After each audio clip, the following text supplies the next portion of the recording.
Good afternoon, everyone. My name is Dan McLean. I'm the chair of the Finance, Budget, and Enrollment Committee. Today is Thursday, May 15th, and I'd like to call this special meeting to order and welcome committee members, trustees, staff, and members of the public. For those who are able, I will ask you to please rise.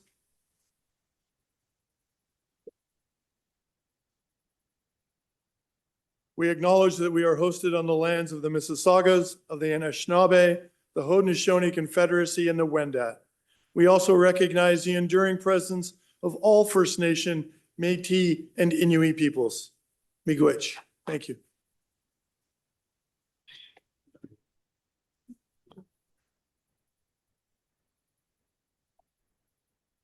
Trustees have had the opportunity to review the agenda and the recommendations therein. Are there any declarations of possible conflicts of interest? Hearing and seeing none.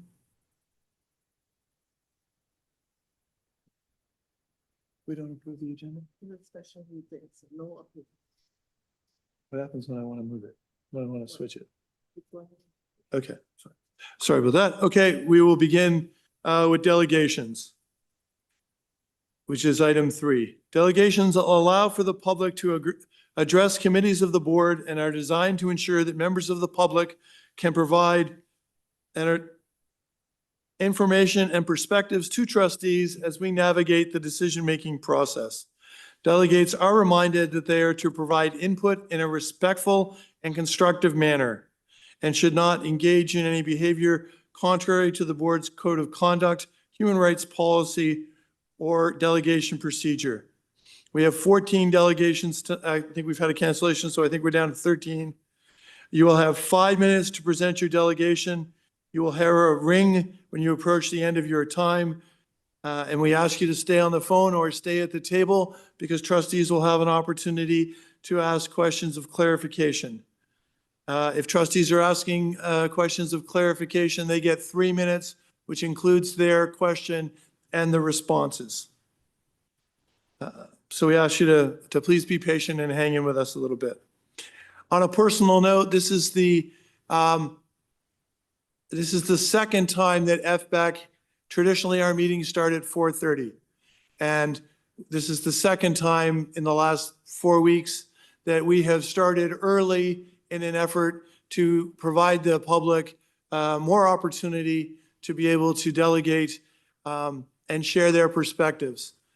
This is not a full-time job for trustees. Many trustees juggle 9 to 5 jobs and their responsibilities. So I want to thank all the members of the public who have accommodated the early time. And I want to thank the trustees who have made the effort to attend during the workday so that we can hear from the public.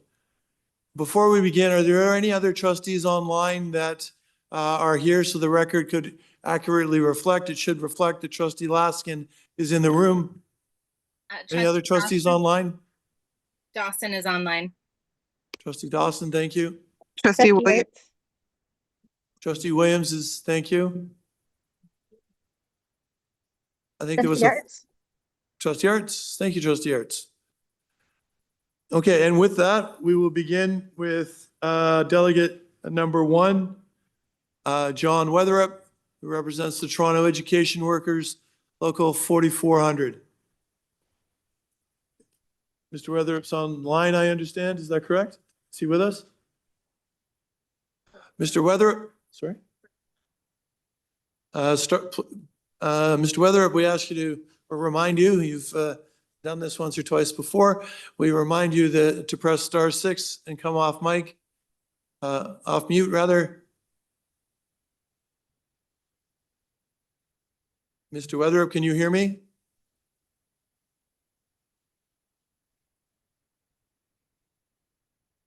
Hello. There we go. Can you hear me now? We can, sir. Thank you. Please begin. Yes, I'm technically challenged. I just by starting off, I do want to thank the trustees for the issues around the funding model and the shortfalls that they have, quick facts and focus, myths and facts. And it's been some good work that trustees have been putting out there. I'm going to start with speaking to the report on the outdoor education model, which I think is totally inappropriate for students and for the staff that will be impacted.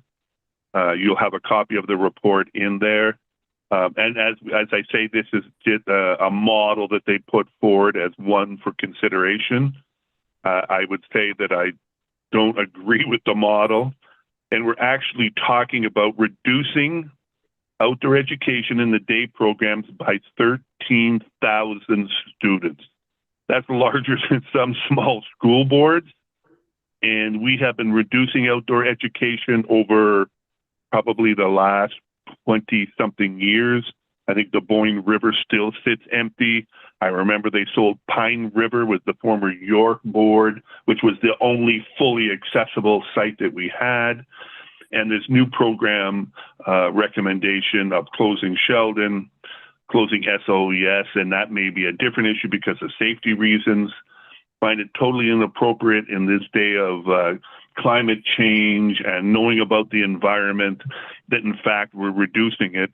And I think that number is probably about 30%, 25%, and it impacts students completely. There is no hiding behind it. There is no, this is, another way to do it. We're just talking about making students pay the price. And as I said earlier in my last speech, we need to value our students and what they have and what they have access to. I understand the funding issue, and that's why I agree with what the board's doing around, at least if they funded it appropriately, that they would have that. So and what they're doing to staff on short notice and having these meetings and calling staff in one day, very little information, calling them in again. It's been totally inappropriate from a human perspective and dealing with people's livelihoods. Some people, as far as away as Algonquin Park, it creates all kinds of issues. So totally not supportive of this model. In fact, we should be increasing the outdoor education model, considering, like I said, climate change, the environment, what's happening in the world around us, and particularly with young people who seem to be far more engaged in the older generation. I just having 2 minutes left, so that's on outdoor education. Just a second, I think we're missing, and part of this budget we're missing, is the unknown cuts to special education. So we now know from the principals, from the teachers, from 4,400, what's happening in our spec ed programs, which is just abandoning children to almost their own means. We're seeing it again with busing to congregated sites. I'm now seeing information from SEAC on how they're downsizing SEAC. Again, we're pitting parents who say they want their children in, the regular school and other people in congregated sites. Totally inappropriate. It's wrong to play that card. They did it 2 to 3 years ago on pitting the different groups together. Everybody believes in having students integrated into the school, but some of our students do far better off in congregated sites. And we do not provide the resources to have these students moved into the school. What we do is we abandon them in those schools. The parents say the same thing. The principals say the same thing. Everybody's on the same page on what's happening. And when you look at the violence and you look at what's occurring, it's horrific on how we allow this. And it was also the diagnostic kindergartens. This is causing mayhem in our schools. And like I said, you can speak to any group. We can no longer hide what we're doing to special education students. And another example of what we're doing right now, we're talking to our members, we're going to be, changing job classes for 100, what they referred to level IEAs. They work with mild to moderate special needs children so that they can get academic resource support. We're moving them up into a level J job. It's not a layoff. It's moving that into the level J SNA job because the board can't control what's going on around the violence incidents. But what that does is abandon those children that are getting the academic supports who are special needs because they're mild to moderate and they don't have the same kind of maybe outbreaks, or lack of a better description. So then the board's now going to have that. And I think it's, again, abandoning those children without supports for the academic program that allows them to move forward. And what will happen is those students then will become Mr. frustrated Weatherup, because they don't. I need you to wrap up, please, sir. Okay, I'm just saying, so on the special ed side, that's what I'll leave off. There's all kinds of other issues that we're all dealing with and we spoke upon. 2 items is outdoor education, totally inappropriate, and special education, we can't abandon our students. Thank you very much. Thank you, sir. And with that, we will check online if we have any questions of clarification. Trustees in the room, hearing and seeing none. Thank you, Mr. Weatherup, for your delegation. Thank you. And with that, before we go to number 2, before I started, I made a point of thanking the public for adapting and thanking trustees for adapting, but it's also appropriate to thank staff and members of senior team who have also made themselves available so that they can hear directly from the public and help us as we deal with these challenging situations. And with that, we will go to number 2 on the list. Mr. George Benjamin is speaking on behalf of Ms. Costa and is also from Toronto Workers 4400.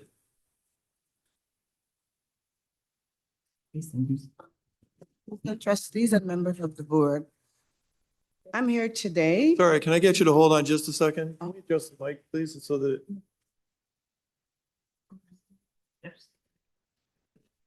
Can you hear me?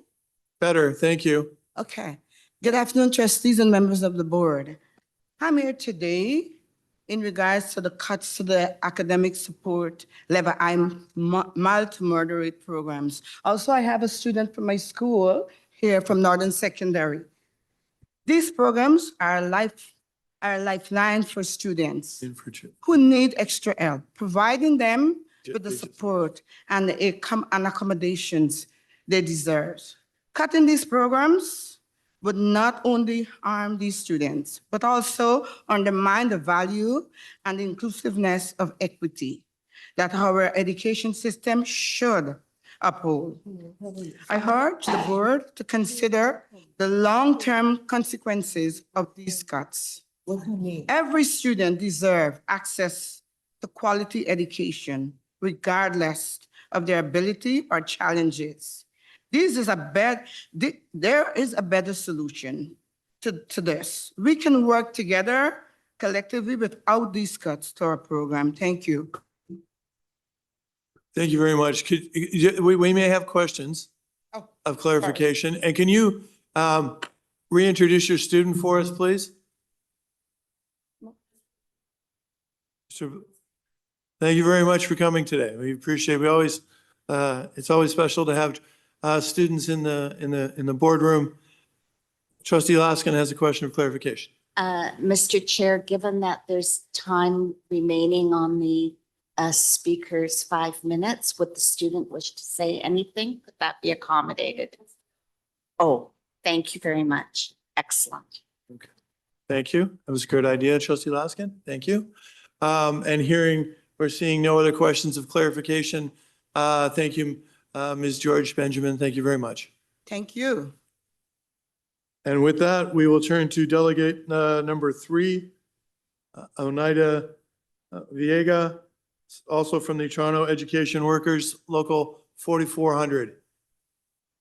And they're not here yet, so we'll make note of that and see if they're able to join later. And with that, we'll move to delegate number 4, which is Terry Preston of the Toronto Education Workers 4400. They canceled. They canceled. They can't. Okay, sorry. We won't hear from Ms. Preston today. And delegate number 5 is Glenn Amiro from the Toronto Education Workers Union Local 4400. There must be, yeah, okay. And so number 6, so we have someone in for Mr. Speck. Dora Mahaney is in to speak to us. If I understand correctly, you're also from the Toronto Education Workers Local 4400? I'm a parent on parent council, Sir William Osler, and SEAC, SEAC. Okay, thank you. Thank you. Yeah. Yeah. You have 5 minutes, and you'll hear a little bell that tells you that's your kind of wrap-up cue. And then there's potentially questions of clarification the trustees may have for you. Please begin when you're ready. Okay. Good afternoon, trustees and members of the board. My name is Dora Mahoney. I am here today as both a mother and an advocate. I stand before you not just for my daughter, Miriam, but for every child with autism and special needs who is being left behind by a system that is supposed to support them. Miriam is 16 years old. She's smart, capable, full potential. But instead of thriving, she's struggling. Instead of growing, she's suffering. And it's not because who she is, it's because of lack of resources, support, and opportunities available to her and her students like her. I'm here today to ask, how much longer do our children have to wait? How much more do they have to endure before real change happens? My daughter is suffering and she's not alone. Miriam attends a congregated site, Sir William Osler, for students with special needs. These schools are supposed to provide supportive environment but with fewer staff and fewer resources. Students are failing through the cracks. I watch my daughter struggle every day, and I know she's not alone. And her anxiety has taken over her. She's anxious, overwhelmed. She starts picking the skin off her fingers and feet until they bleed. That's what my daughter does. She doesn't do it on purpose. She can't help it. It's a direct result of stress and lack of support she faces at school. No child should have to suffer like this. The doors are closing on her. There used to be hope. There used to be programs, cosmetology, small engine repair, fashion, drywall, nursing. These were not just classes. They were stepping stones to a future, but one by one, they've disappeared. Without enough staff, these programs can't run. Now students like Miriam are left with fewer opportunities, fewer choices, and fewer chances to succeed. The system is failing. Our most vulnerable children, congregated sites are expensive to run, yet they are cutting the very services that justify their existence. These schools are supposed to provide specialized support. But how can they? How can they when there's not enough staff? It doesn't make sense. Our children deserve better. She waited 3 years for help, and it's all running out. We're talking now about the OAP program. She's going to be turning 18 next year, so when it comes, she'll be already done. This is not just about my daughter. This is about every child with autism and special needs who is being denied the support they desperately need. I have another quote that I just wanted to mention as well that is also touching. And as a parent, as I mentioned, and her disability is multiple learning disabilities and anxieties because she also has MID. I also have significant concerns regarding class sizes and the availability of adequate support within programs. It is concerning that the current level of support may not be sufficient for students to achieve their goals and master tasks that can be particularly repetitive and challenging for them. We urge the TDSB to acknowledge and adhere to Regulation 298, Section 31F of the Education Act, which protects students with multiple exceptionalities by capping class sizes at 6. Please share anything else you would like me. Please share anything else you can provide to me that will make us feel at least to a better stance for our kids. Thank you. I'm Dora Mahoney. Thank you very much for your delegation and for sharing your story and the experience that your daughter's had in our system. Do we have any questions or clarification? If we don't, then I'm going to pass the chair to Vice Chair Hassan. Floor is yours. Thank you. Ms. Mahoney, you quoted a lack of resources, and I was curious if that was an overall observation, or if in the course of your daughter's experience, you've noticed a specific resources that were initially in place to be of support that are no longer in support. Correct, correct. And it's hard because she loved those things, and she also said that she wanted to do something. She wanted to do hairdressing, and she wants to try things, but there's not many places that will offer that to somebody with special needs. She's had a struggle with her programs. She's had a really tough time. She has a hard time going to school. So it's something that I'm fighting, and I'm asking for a better program. Why can't our kids have better things? And especially, I'm not feeling today to speak more, but I mean, I have a list to say, but this can't go on. Our kids need better, and our congregated sites are hurting. I don't care what anybody says. They are. I walk in and I see things. I'm a parent. I have a right to look and see, and I say, oh, sugar. I mean, I could say a better word. I'm just being courteous, and it's not right. It's not fair. Thank you very much, Ms. Mahaney. That concludes my questions. So I'll take the chair back. Thank you. And seeing no other questions of clarification, thank you very much for your delegation. And with that, we'll go to delegate number 7, which is Anna Hutchinson of the Toronto Education Workers, Local 4400. No, okay. Ms. Maxwell, it suggested canceled earlier in the day. So that leaves us to delegate number 9, Cheryl Hybert from the Toronto Education Workers, Local 4400, and she has also failed to call in. So we will, before we conclude with delegations, we will double back and see if any of those who requested to delegate and are able to connect and make that, we will try to get them back on. And with that, we will go with delegate number 10, which is scheduled to talk to us about the TDSB budget gap, inherent issues, and need for policy and procedural clarity. And that delegate is number 10, Mary Beth Cryer. She's here with us, great. And she's a ward representative and prior parent council chair.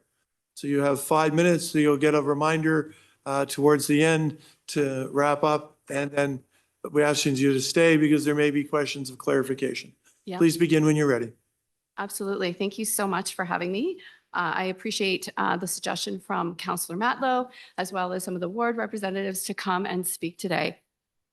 My name is Mary Beth Kyer, and I really appreciate this entire committee for your time, your commitment, and also the incredible effort you put into the making of public schools the best that they can be. Every day, I marvel at the fact at how principals and their staff manage to seamlessly welcome and educate hundreds, sometimes thousands of kids. And what they accomplish rivals the best event organizers in the country. And to top it all off, the children actually learn something when they get there. It's a miracle. Seeing the level of commitment that parents bring, whether it's volunteering at schools or serving on panels like this, it's truly inspiring. That kind of energy and care is vital ingredient to making this system work. I'm here today to speak from 2 perspectives. First, as a parent who served on a TDSB elementary school parent council last year, and second, as a professional. I work in IT systems consulting, I'm an accountant, and I sit on several corporate boards where my role is to provide oversight, ensure accountability, and help organizations navigate strategy and risk with clarity. This presentation is really about being pragmatic. In the absence of unlimited dollars, I believe we need to look at the strengths we already have, the assets and the capabilities that we can use to address the structural and budgetary pressures facing the TDSB. I've reviewed the TDSB 2024 budget outlook and the Auditor General Ontario performance, and spice that laid on my own experiences last year and this year to kind of provide some key opportunities. First of all, our pools and schoolyards, they're really the hidden revenue opportunities. We hold some of the most sought after locations in Toronto for permitting, from indoor pools to school fields. These community assets, they're used for small businesses, charities, and local groups. I know closing the pools is under consideration this year, but I urge you to look at these facilities differently as profit centers with potential to generate even more value. Yes, maintenance has a cost, but once you drain and shutter those pools, the opportunity to improve and grow that revenue stream is really lost. And how can we make these more profitable? The community would benefit from transparency here. How much revenue do these assets currently bring in? What might we lose if we close them entirely? Small businesses and service providers around the area also rely on these facilities to be displaced. Second, I've mentioned I'm endlessly impressed by TDSB principals and staff. TDSB is a $3.5 billion organization, and I see very little IT at the school level. Now is time to really seriously look at technology innovation. Upfront costs are real, but so are the long-term efficiencies. Done right, technology helps streamline operations, support compliance, and give leaders the information they need. Third, our procurement. Our school council last year had 2 accountants, 2 corporate lawyers, a senior government budget manager, a chief risk officer, and an architect who manages multi-million-dollar construction projects. And despite all of the professional expertise on our council, we could not get clarity on a $3,500 mirror installation. There were so many emails, so many back and forth, so much time spent trying to get clarity. And ultimately, we were never able to install those mirrors. This went up to a very high level within TDSB. And so I encourage you to seek some clarity there. When you extrapolate a $3,500 installation, extrapolate that to a much broader perspective, you're really seeing opportunities to, to engage and find some efficiencies there. Looking ahead, let's be strategic. We have less students, 10,000 less students, the same amount of budget.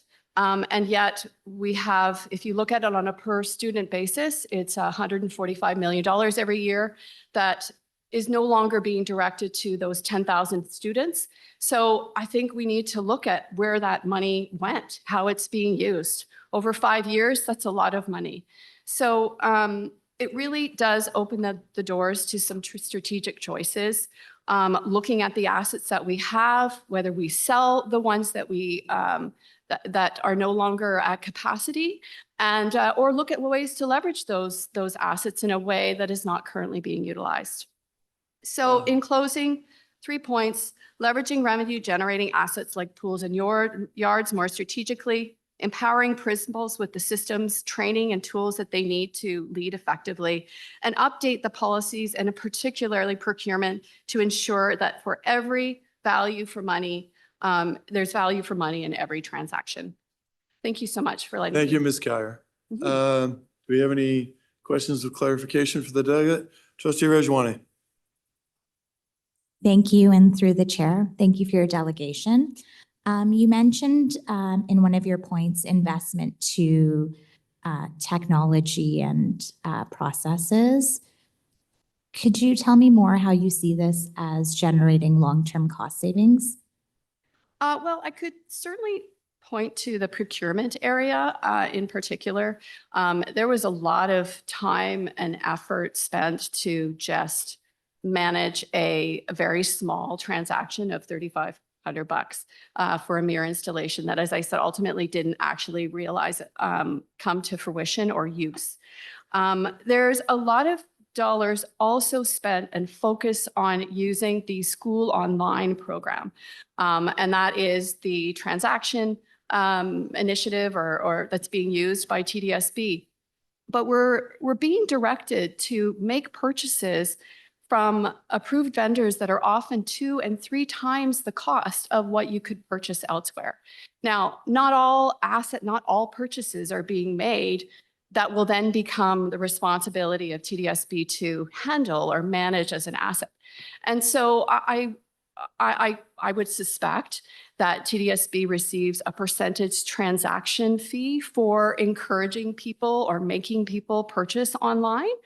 that's great. That's good. However, I think that needs to be looked at within the context of the costs associated of actually being required to make purchases that are beyond what you could get elsewhere. So those are some of the efficiencies that could be found in procurement by using a more robust system than just a transactional and email back and forth. Thank you for sharing your perspective on that. Yeah. Thank you, trustee Rajwani. Trustee Laskin. Thank you very much. I just wanted to make sure you were aware that the school board has to follow the broader public sector guidelines on procurement. Yes. So knowing that, is it just the IT in terms of dealing with schools on different contracts that you're suggesting gets improved because the process itself is regulated under the broader public sector guidelines? Yes, well, I agree. Absolutely. It's really important to ensure that the policies and procedures are adhered to as per the guidelines brought to you by the government of Ontario. I think it's just the efficiencies associated with the transactions themselves. So you can follow a policy and literally walk around and get signatures, or you can actually use technology to facilitate it and ensure that all the criteria has been met, but it's faster and there's greater transparency associated with it. So thank you, Shelley. Thank you very much.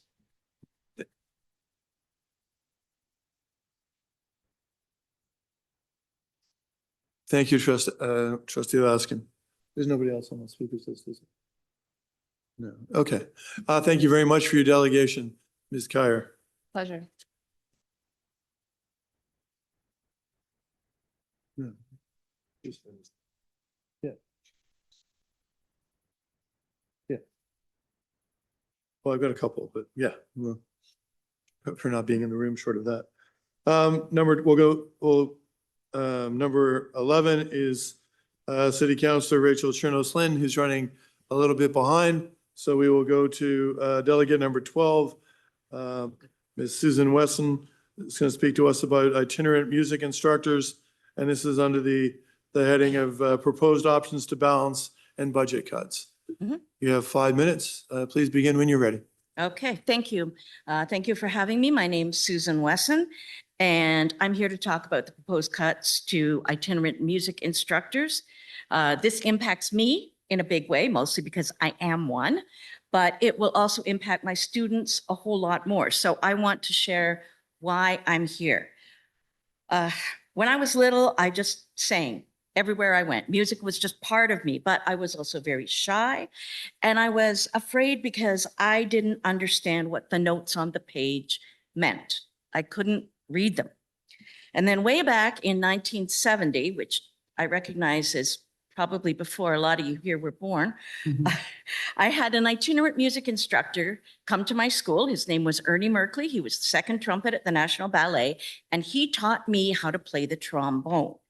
And the mystery notes on the page were no more. I got it. And that gave me confidence to not only continue the trombone in high school, but to start auditioning for musicals because I knew I could translate those notes on the page into singing.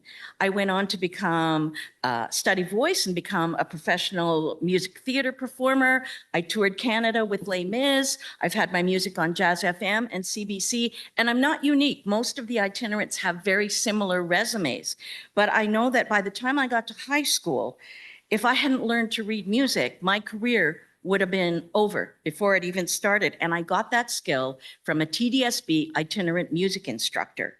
And I know you are under tremendous pressure. And I know the government is way underfunding, not just this board, but all of them. But I also know music is a core subject that has to be taught.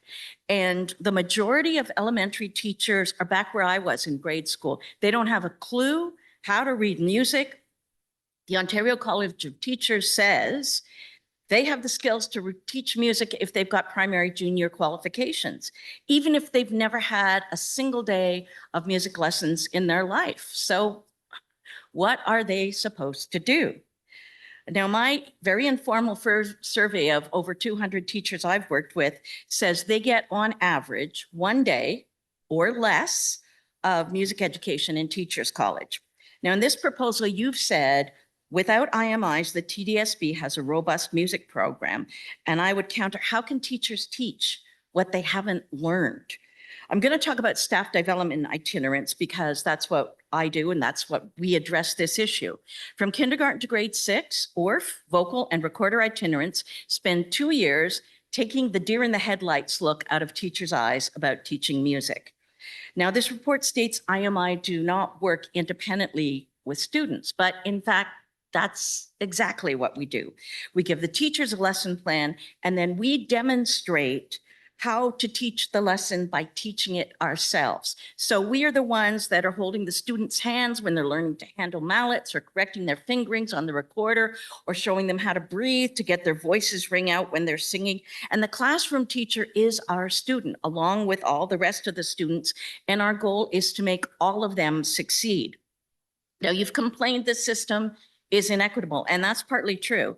Band strings and steel pan instruments are huge investments, so those programs tend to stay in the schools that they are in. However, to make up for this, any elementary principal in the TDSB can apply for a staff development program. I've worked at nearly 50 TDSB schools in classes which include autism, behavior, multiple exceptionality, developmental delay. I'm currently at Park Lane where every single student is disabled. I'm also at Bridlewood working with the hard of hearing students. This is an incredibly inclusive program.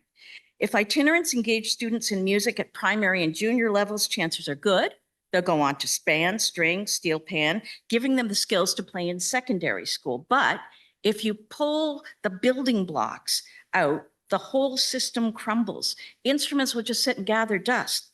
The only students playing in high school will be those who have had private lessons or learned from one of the unfortunately rare specialist music teachers in elementary. And AQ courses and a $1 million pilot project in 50 schools is not going to come close to the caliber of music instruction that teachers and students are currently getting in over 250 schools by IMI. We just celebrated Music Monday. Keep music alive in Toronto schools. Keep the itinerant program. Thank you. Thank you very much. Ms. Wesson, I want to Yes. commend you on your timing, which was perfect, which I suspect doesn't happen by accident. So I also want to thank you for your efforts to support the students in our buildings. Yes, Thank you and your I've sat in this chair before. And with that, Trustee Didivitis. A question, you getting some feedback today. Maybe you can help us with that. What's that? Maybe you can help us with a feedback issue in our sound system. Well, generally it's because the mic is right in front of the speaker, but beyond that, I Fair. don't know. You said something, and I just wanted to pick on that because I've heard this before. You said that there's a criticism floating out there that there is a lack of equity in the program. But I also heard you say that all children should be taught music. Should be taught music? Yes. So the program should be universally available to all our students, correct? I agree. I would be you know what would make me happiest? And this has been going on since 2003, before I even started, is if every single school staffed a qualified music teacher, then our program would cease to exist because we wouldn't be necessary. But a lot of what happens is the principal will not be able to staff a music teacher for prep because they want to use a gym teacher, or a principal will say in a lot of schools, you played the guitar, you're going to be teaching music. And so they're not getting the level of music education that they should. And I've actually gone into a lot of schools where I'm supporting the music teachers who have been thrust into the role to give them skills. I mean, the program has been cut back. When I started, I think there were 130 IMIs. Now there's 74.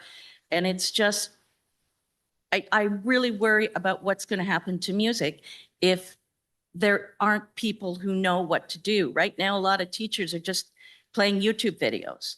100%. And through the chair, I remember when a program called Sistema started in Yorkwoods. Yes, that's terrific. Amazing program. And for those that don't know it, it's basically free after school programming that teaches children how to play orchestra instruments. Mhm. And it shot up the academic achievement scores of the school, the program. And there was a correlation between the start of the program and the grades. What do you think that relationship works like that? What does music do to students? Everything. Well, I mean, it teaches you to be a team. Music is a team sport. It teaches you, music is related to history. You can see the arc of music history. It's science because you're playing notes. It's math because you're learning to count. It's literature, it's passion. The first music we hear is our own mother's heartbeats.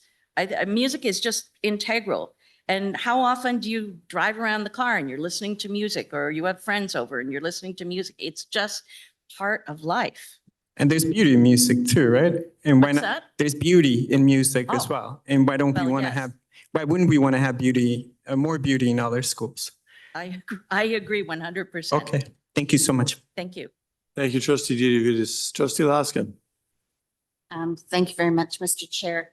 I know what itinerant music, Yes, I Teachers know, and do. I've met you before. but many might not understand what itinerant music is. Can you just very briefly explain the kinds of instruments, the grade levels? Just very briefly. Okay. Thank you. So there's two programs. There are the staff development programs, and that's the ones where we are working directly in the classrooms to educate the teachers. We work with recorders, vocal, which is singing, or ORF instruments, which is what I do, which are xylophones, glockenspiels, handheld percussion. We also incorporate drama and dance as well. And we go from kindergarten up to grade 6. And then the second level of programs are the enrichment programs, which are band, strings, and steel pan. So those instructors come in and they teach the students directly to learn how to play the instruments.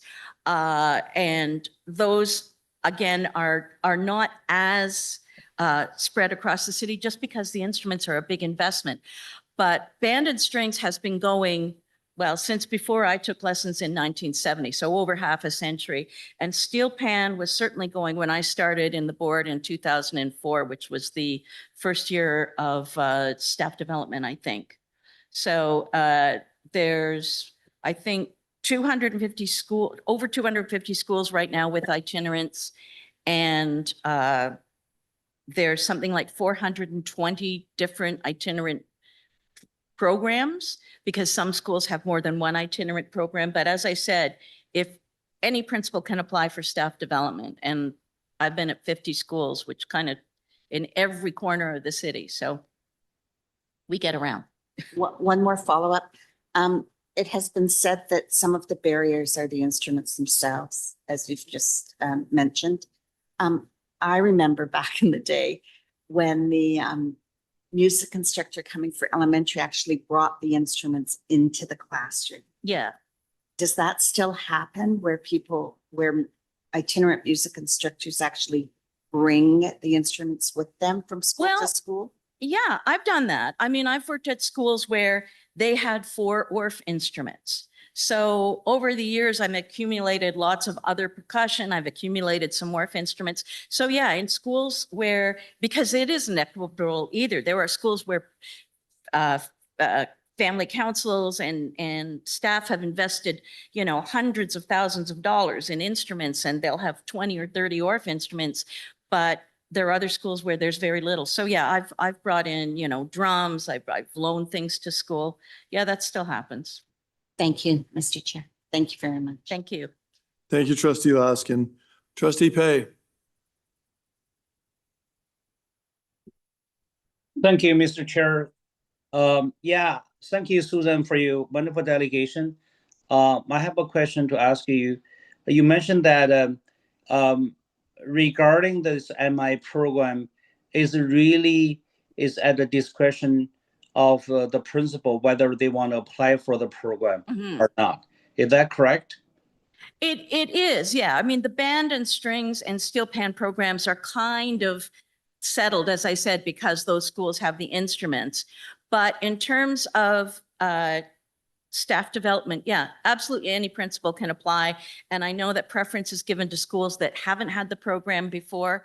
So yeah, anybody across the board. And it doesn't matter as long as it's kindergarten to grade 6. As I said, I'm working in I guess what they'd say congregated special needs school, which is a tremendous thing. And as a mom of an autistic child myself, I got to say it's a real thrill for me to do that. So yeah, anywhere on the board can be provided with a staff development program. So have you, in your knowledge, have any principal applied for the program got declined by the board? Have any principals applied for the program, sorry, Yeah, for the program and it got declined by the board.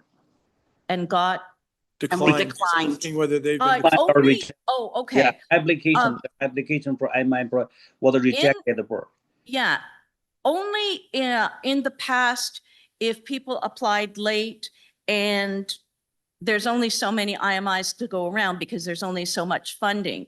But if somebody new is applying, my understanding, the way it's always been is if a school that has never had IMIs before applies for staff development, they'll get it. They're top of the list.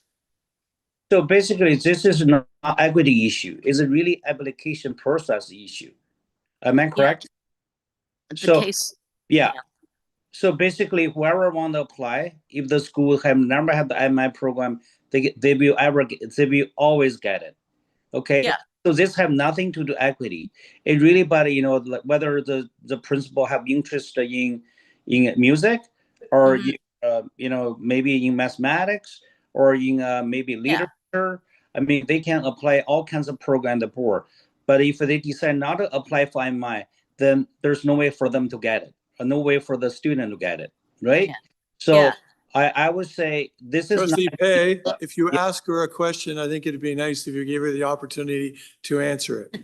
Okay, I'm sorry. It's like Yeah. okay, Susan, go ahead. Yeah. Well, I just wanted to say that there are some schools that have tremendous qualified music instructors, and those schools don't apply for IMIs because they're staff music instructors. I would be lying if I said there weren't some great schools and great music instructors, but I know I was at one school many years ago where I was teaching grade 6, 7 classes. And one of my supervisors came in and she'd been a music teacher for years, fully qualified. And she was flabbergasted that I had to teach grade 6 and 7 kids what quarter notes and half notes and whole notes and eighth notes were, because they should have learned that in grade 1, but the education just isn't there. So that's why we exist. That's amazing. I really appreciate the delegation. Thank you for letting us know how Thank you. wonderful IMI is. Thank you. Appreciate it. Thank you. Thank you, Trustee Pei. Trustee Rajwani. Thank you, and through the chair, Trustee Pei covered some of my questions, but I am curious, going back to how schools can participate in IMIs and how it's promoted to them, because what I'm hearing from you is your passion for the program, the benefits that students are receiving, those that are participating, and schools that are participating. And so I'd love to hear more about how it's promoted to those that are decision makers, that are the principals. I know it comes, I'm not sure about the communication to principals. It used to be on Direct Line when Direct Line existed. And usually in April, March, April, May, principals would get a notification because Focal and Recorder, our program lasts 2 years. So we're on a 2-year cycle. The end of this 2-year cycle is coming up. And normally at this point, principals would all be receiving a notification through whatever Direct Line is now, that if they want to apply for the programs, this is what they consist of. And they don't have to have a lot in the school. Some schools have orchestra instruments, some of them just don't have anything. But they need to just complete an application, and basically they need to have 3 teachers or a music teacher who are interested in music support. And that's the basis for it. Thank you. That's helpful. And if you could maybe share an experience with a recent school that you've participated with and what some of those impacts have been. Well, gosh. Well, I teach at Park Lane, which is all special needs students. And I was doing a dance with a group of 6 to 8-year-olds who are mostly autistic or Down syndrome, or in addition to some medical disabilities. And this one boy I'd been working with all year, I was dancing with him, and he came up and he touched me on the shoulder and he started to dance with me. And I have a son who's autistic, so I know that's a huge thing for someone with autism to come up and approach you. And that just really moved me. It's exciting to see kids succeed. It's exciting to see teachers feel like, okay, now I've got something. We're not turning them into music teachers, but we're giving them curriculum and we're giving them tools to assess music. And we're just helping them so that, because they have to generate a music mark. So, but for me, just personal things like that really get me. And right now I'm working at one school where I'm doing a project with 3 classes, including the hard of hearing students, where they're doing a clapping pattern, another class is doing a cup pattern, another class is doing a dance, and we're all working on the same song. So it's really integrated and it's kind of special. Thank you for sharing that touching story. Thank you. Thank you, Ms. Wesson, for your delegation and your responses to the questions. We very much appreciate your delegation. Thank you. And with that, Ezra, you've been waiting patiently at the back of the room. We're delighted to hear from you. Please come and sit down. Can I get trustees online that have joined since the meeting began to share with us that you've joined? Good afternoon. Trustee King is here online. Thank you, Trustee King. Okay, Ezra, you get 5 minutes, and please begin when you're ready. Thank you for giving me the opportunity to speak. My name's Ezra Bloom, and I'm currently a grade 11 student at Northern Secondary School. Throughout my swimming journey, I've been a member of my school's swimming and water polo team. I've taken my school's healthy living and aquatics course 2 years in a row. I've taught swimming at a TDSB pool, and I originally learned how to swim in a TDSB pool. With all of this, I've seen firsthand the tremendous impact that swimming has on people of all ages and backgrounds, and not only how impactful it is to their educational journey, but how it can literally shape personalities, forge friendships, and change lives. My school is currently one of the largest, if not the largest, in the TDSB, and our pool is used every single day by 2 dedicated classes through the Healthy Living and Aquatics Activity course, 3 extracurricular teams, all of our gym classes, after-school permits, and even other neighboring schools that practice after school in our pool. Purely team-wise, we have almost 100 students involved in 3 teams, and for me and all of them, our pool is the highlight of our day. After word got out about the proposal to close our pool, there was only one way to describe how our entire student body felt. We were outraged. Our pool gives us so many opportunities that we could never have imagined, and I know you've all heard from so many different perspectives on the closing of the pools, but today I'm here to give you the most valuable one, the student perspective. Throughout my 3 years at Northern, my school's pool, alongside our aquatic instructor and our swim community, have played one of the most pivotal roles in my high school journey, transforming me from a student who didn't even take grade 9 gym to a student on multiple aquatic teams who looks forward to getting into our pool each and every day. Next, I'd like to tell you the story about a student in my Healthy Living and Aquatic Activities class last year. At the start of the school year, this student had to wear a life jacket while participating in our class as he was completely unable to swim. Throughout the 20 weeks of that class, both I and all of my classmates saw him go from a non-swimmer to successfully completing our culminating assignment, a more than 1 kilometer distance swim. That's not just growth, that's transformation. And that is what these pools make possible. These are just 2 examples of the countless ways these very pools impact students every single day. For so many students, our pools act as an escape from our normal classes, giving us a much needed mental break and helping us improve both our physical and mental well-being. The closing of my school's pool alongside the 36 other pools would be detrimental to so many people, from the 86 aquatic instructors who were proposed to be laid off, to the tens of thousands of students who use these pools daily, and to all of the private clubs and people that use these schools after hours. This proposal will also single-handedly eliminate water polo and synchronized swimming, as well as decimate the format of our competitive swim teams.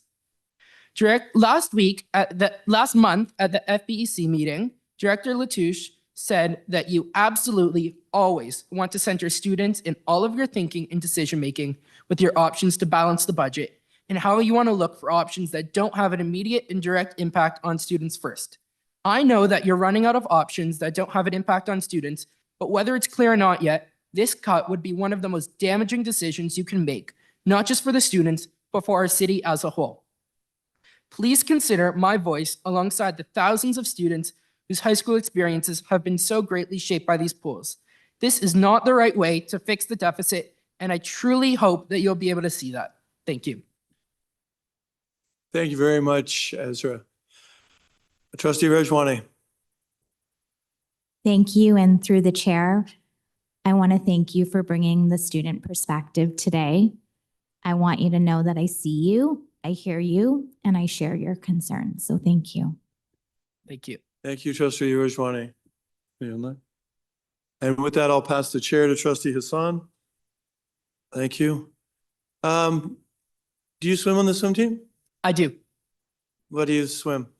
Mostly 50 breaststroke and 50 freestyle. Ah, an unusual combination. Yeah. The coach doesn't want you to do the IM? No, I have friends though. My swim team, we're one of the top swim teams in all of Ontario.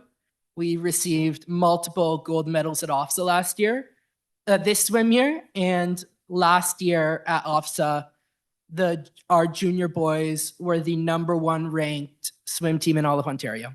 That's terrific. Congratulations. Thank you. Usually when you identify to your coach that you can handle the breaststroke, you get it, you get in the lanes to do the IM, but I'll take you at your word. You also shared around mental health, how important it is and the impact around mental health. So I'd like you to expand upon that if you could for me, please.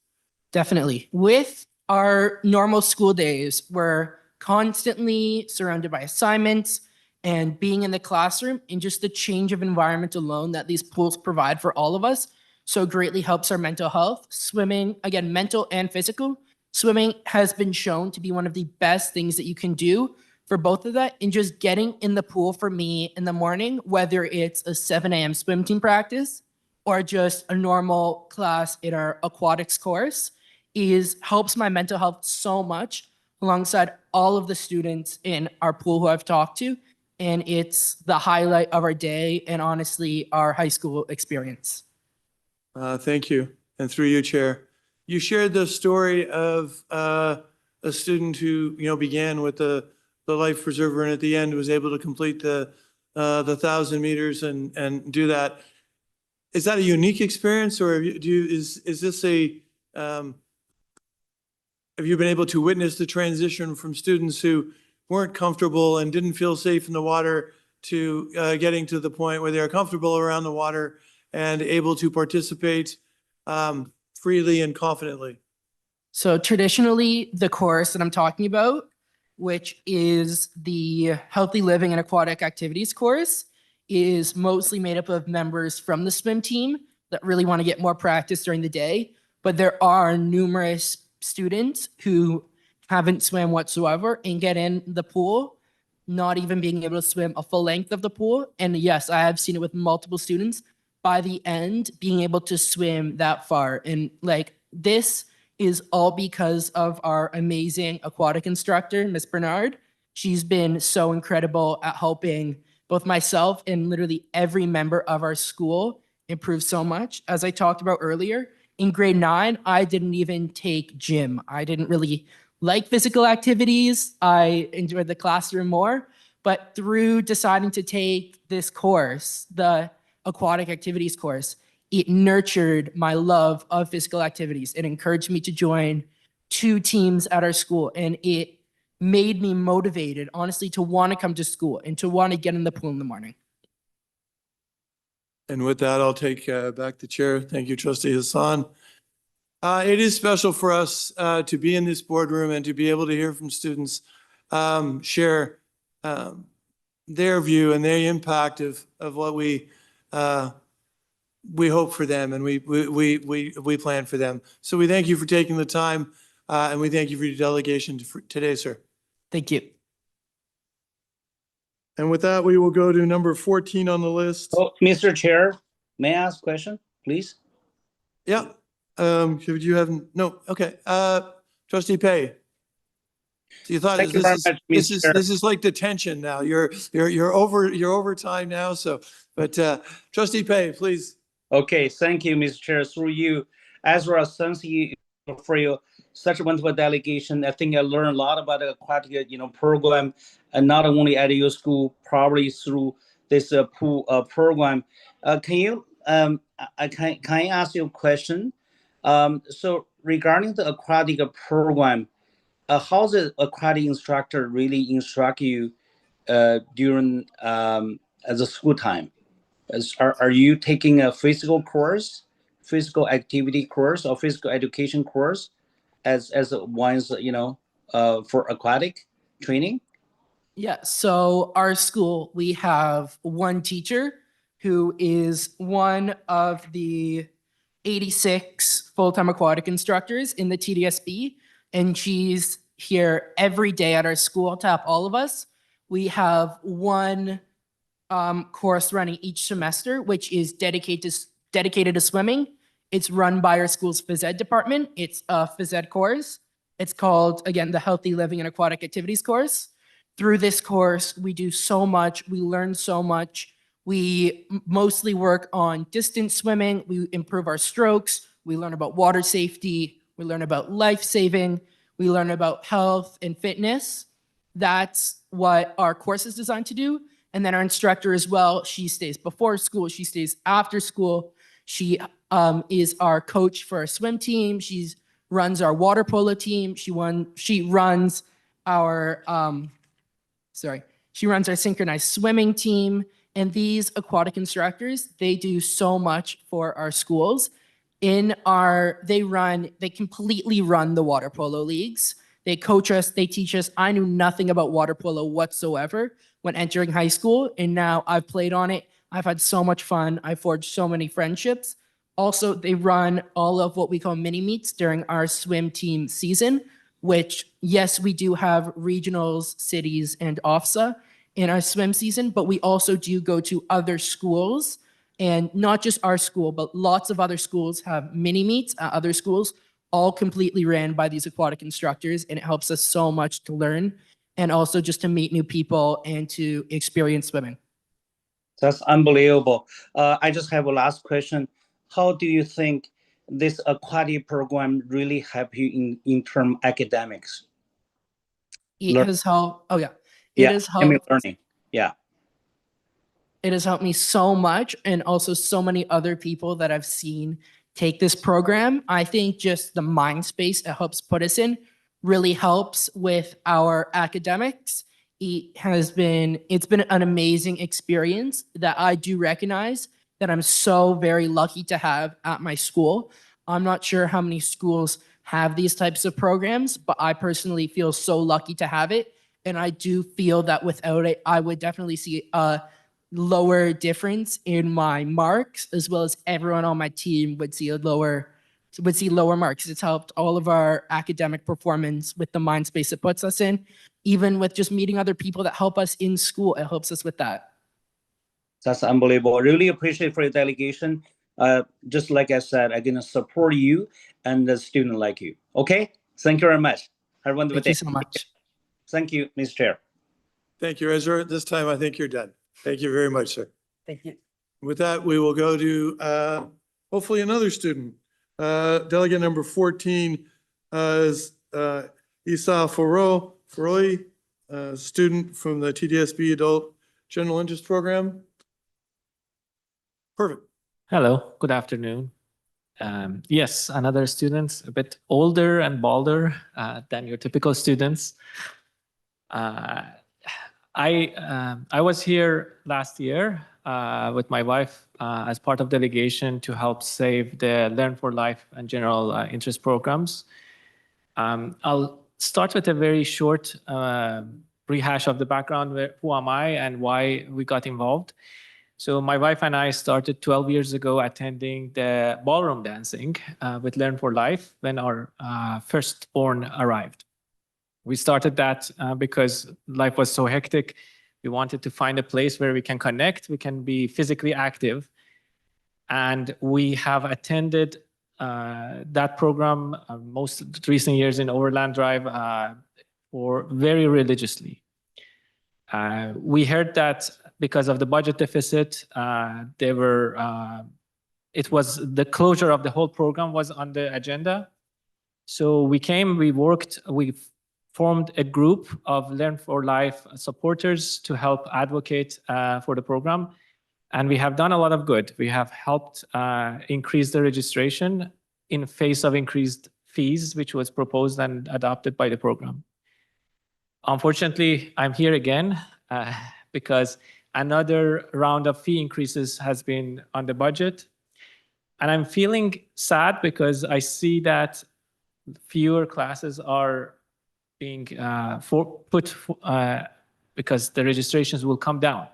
I fear that this program is heading towards elimination eventually, even though it's just a fee increase. The fee increase will lead to fewer and fewer registration, making it less accessible. Eventually, the budget deficit will not be fully closed. One reason that I advocate that we look at the broader picture is that a lot of our classmates over there are actually even older than me. They're 70, 80 years old. They sometimes come with their grandkids. And I feel that it's very, very important that we give them a space to stay physically active. Otherwise, we'll be putting more pressure on our healthcare system. I feel that the same way is also, I got another email from we attend for our daughter that is now 12 years old.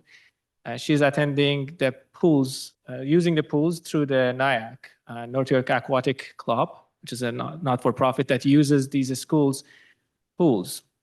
And that is being also eliminated. So I'm worried that we are heading towards basically closing up these spaces, which are assets built by the public taxpayer money and entrusted to this group and the administration to put to good use. If we are only focusing on academics and close up these spaces for other good use, we'll basically transfer the issues to other parts of the city program, other parts of the society. This is where we don't have enough community center pools to cover the need of the city. Increasing these fees does not necessarily eliminate all of the budget problems. The budget shortfall is $70 million.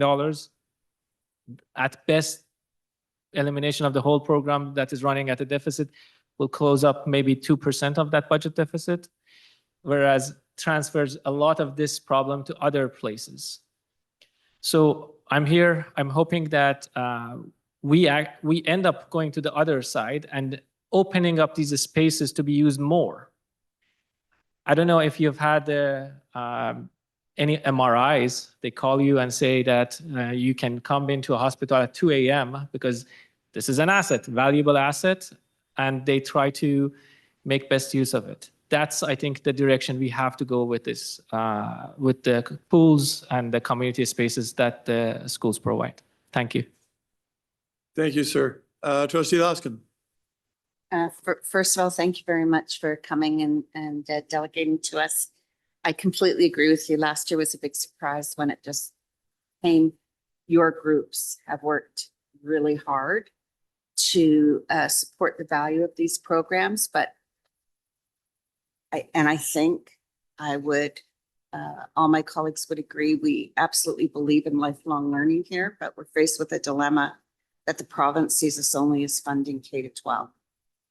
Last year, in almost a year ago, we wrote the Minister of Seniors, and I'm wondering if your eloquent delegation today could be put in a form of a letter to the Minister of Seniors, speaking to the importance of our schools as community places for programs that keep not only lifelong learning, but engage, people outside of the regular K to 12 stream engaged in lifelong learning. I know that I, as a trustee, would really appreciate that.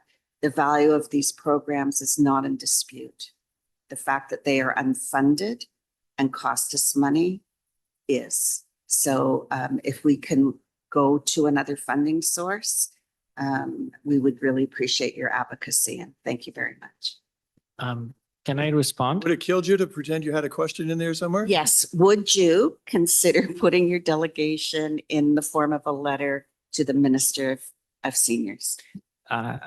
Thank you for the question. Yes, I do absolutely agree that it is important that the value the program provides is recognized through transfer of funding. Unfortunately, the whole system takes time to get through and change. I helped research the funds available for seniors.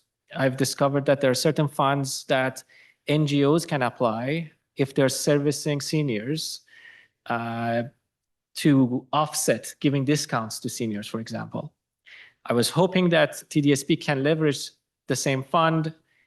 It sounds like the mechanism is not set up for TDSP. It's set up for smaller NGOs. So it takes more writing and working through the channels to get through. We can, if we have a united front, we can write the letter, but we want your signature under it as well, because that way it will be received much better. But we also need time. We can't keep trying to increase the fees and reduce the registration, because at the end of if we go down this path, what we will be saving is nothing. There will be nothing left to save in a year or two. And going through that path might take another year to get through that transfer on funding.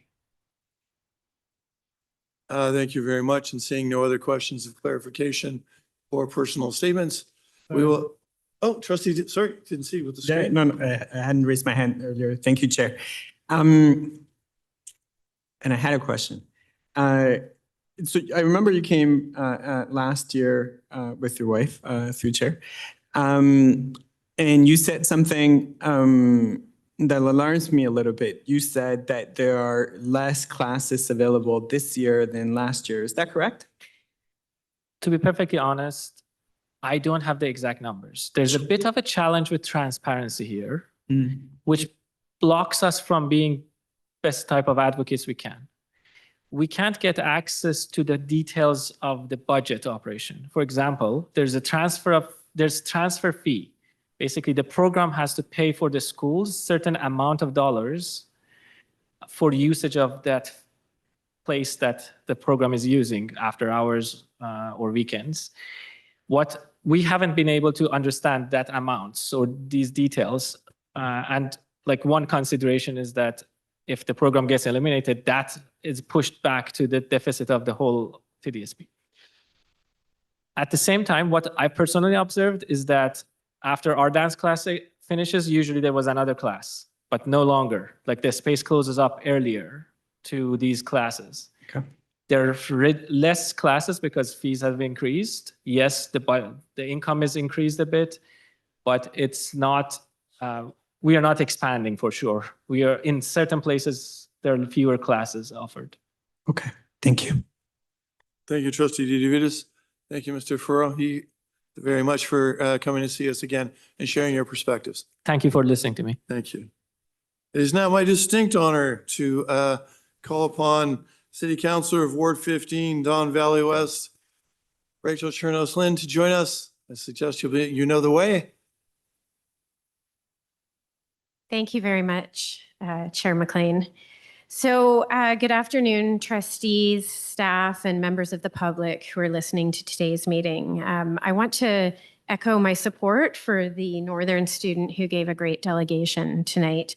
And what has prompted me to come speak to you today is the recommendation to close pools, but I'm going to speak to something different than what the student spoke to. I want to speak particularly to the closure of 2 pools in the TDSB, specifically the congregated sites, and that's really what I want to focus on. I want to be clear. I think that closing all pools in general is a terrible idea for students from a health, well-being, and safety perspective. But in the case of our congregated sites, this has to be one of the most disappointing and wrong-headed decisions that I have come across in all my years of listening to budget delegations and deliberations over the cuts. I'd like everyone to reflect on what happens at congregated sites that have pools. I'll use Sunnyview Junior and Senior School as an example, as it's in my ward and one of the 2 congregated sites where staff are recommending closure. Some of you will be familiar with the school, as I invited all trustees to visit it when I was chair of the board, and some of you took me up on that offer. But for those of you who didn't visit, and for staff who haven't visited, and I think, I imagine there are many who have never had a chance to see it, let me paint a bit of a picture for you. Sunnyview was built in the 1950s as a unique school site. It was designed specifically for students with physical disabilities, and as such, it was built with 2 small pools that are used to provide aquatherapy. Sunnyview services students with significant developmental and physical disabilities. And as such, I would also add, and physical delays and complex medical needs. Currently, there are 2 aquatic staff assigned to Sunnyview. Pool time is a critical part of the school day. For the majority of students who are in wheelchairs, the pool gives them an opportunity to stretch out their arms and legs in a manner that is relaxing and free. For students who suffer from dystonia, which means extremely tense muscles, the warmth of the pool water helps their muscles to relax and untense. For these students, the goal is always to try to get them in the pool daily. For ambulatory students with a great deal of energy or behavioral challenges, the pool is a place to expel energy and to calm down. You can imagine how important this is to their success at school. All students at Sunnyview gain an understanding of basic pool safety. You can't keep your head underwater for long periods of time, and if you don't have a life jacket or a pool noodle, you will sink. And for students with more advanced cognitive and physical skills, basic swim skills are taught, i.e. kick your legs, move your arms, hold your breath. And these are basic skills Sunnyview students can learn, some of them at least. And I think it is safe to say that even these basics are not something that regular students can learn in the 3 hours swim to survive class, and certainly not for students like Sunnyview, like those at Sunnyview. I want to underscore that parents of students with exceptional physical and behavioral needs face numerous barriers that most of us can only imagine. Adding regular pool time to their list of things to do outside of school is burdensome. Parents report that they're reluctant to bring their children to public pools, as the vast majority do not have the appropriate facilities for children in wheelchairs, things like lifts, limited space, and it's too difficult to manage a child on their own. The school environment is a critical piece for them. I also wanted to point out that pool time is also a truly enjoyable experience for these students at Sunnyview. They should have a place to have fun, and this is really important when you consider that so many other places where children have fun in our city are not necessarily accessible to them. I have to say that as I listened to the discussion about closing pools on April 30th, which I have re-listened to a few times, I was truly shocked to hear the physical benefits of pool time for students with exceptional physical needs could be substituted with a program of muscle exercise. Knowing what we know about the benefits of water therapy, I feel staff ought to acknowledge the profound loss of pools that this would create for this particular group of students, and particularly what I would say are probably the most vulnerable students in the Toronto District School Board. When the board talks about wanting to ensure it meets the needs of all students and ensure they have the opportunity to thrive, as you do in the multi-year strategic plan, in the renewed one at least, I don't see how you can close these pools especially these ones in your congregated sites, and honestly live up to that goal.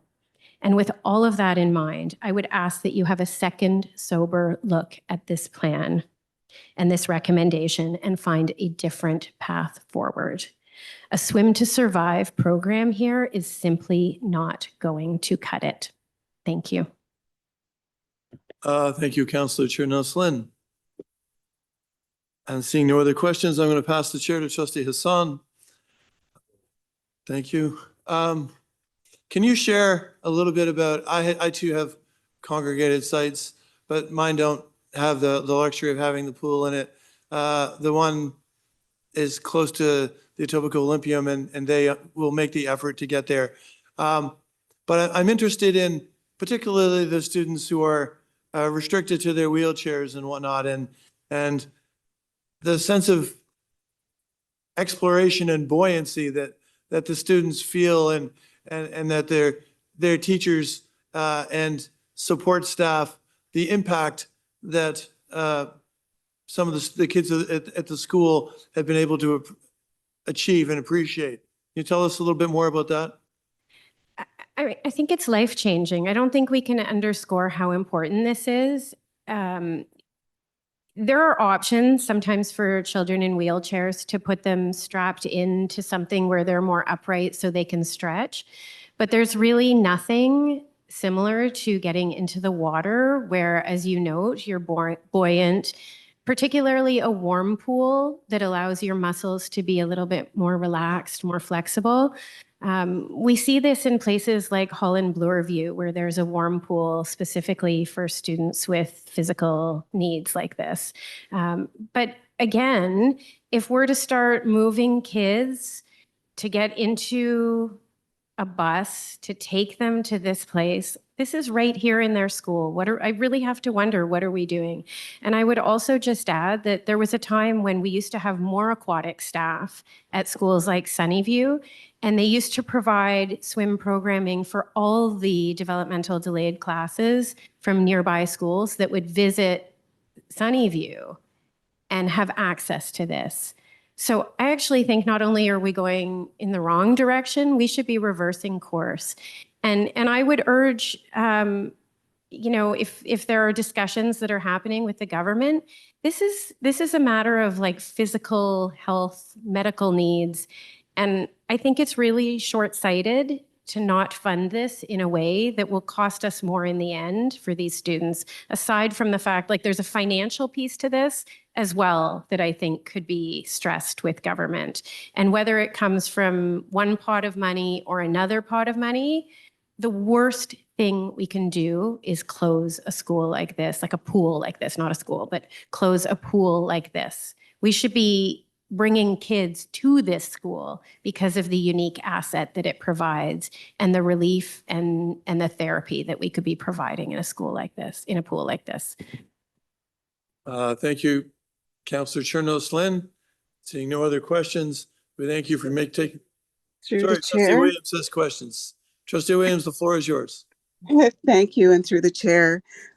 Thank you so much, Councillor Chernos-Lynn, for attending and your delegation. I do have a question, but I just want to start with the briefest of comments with regard to the importance of the pools in our congregated sites. I also have a congregated site, Beverly School, where there is a pool. And I just want to, before I ask my question, just paint the picture of our distant past where students such as this, children with these complex medical needs would essentially be sitting, staring off in space, not getting any the stimulation and enrichment they need. Fast forward to present at a school like Beverly School that serves literally the most vulnerable students, medically fragile students in our system. A parent described to me how being in that pool was the only opportunity for her child to have any freedom of movement, freedom from their mobility device, freedom to be able to relax and move physically. So you've mentioned aspects such as, you know, I'll abbreviate it to like joy and physical therapy and well-being. I would argue it goes beyond that. This is like about human rights. And I guess my question to you would be, you know, maybe a little clarification with regard to the human rights aspect and the absolute necessity of these facilities, the ability to have those pool facilities at our congregated sites. So I don't disagree with you, Trustee Williams, and I think you point out something really significant. I think I'm not a lawyer, but I wonder if a case couldn't be made that if there is a pool in the building that students could benefit from and they're not being allowed access to it, they're being denied access, that there could, I don't know if there could be a human rights violation case on that or not. I have no idea. But it's an interesting thought. And I completely understand the humanity of that approach. Absolutely. Because I think you're right. We know this is what the gold standard looks like. We have it available to students, and we're you are, I have to reframe my mind. It's not my decision anymore, but you're charting down a path, closing that door to students. And it's really hard to imagine, I think, a more disheartening and destructive decision that the board could make, particularly. I mean, I see it with all schools, but particularly our schools for students with complex physical needs. Thank you, Trustee. Thank you, Trustee Williams and Councillor Chernow-Slyn. We thank you for taking the time. Thank you so much for all that you are all doing on this and for letting me speak to the board. Thank you. And before we recess briefly for the remainder of the meeting, we're just going to see if, were we joined by any of the delegates that we have not? So we're looking for Adanea Vega, Glenn Amaro, Anna Hutchinson, or Cheryl Hebert. And hearing from none of them, I thank everyone for their attention. We will go in recess until 4:45, and we will commence with the remainder of the meeting at that time. Thanks, everybody.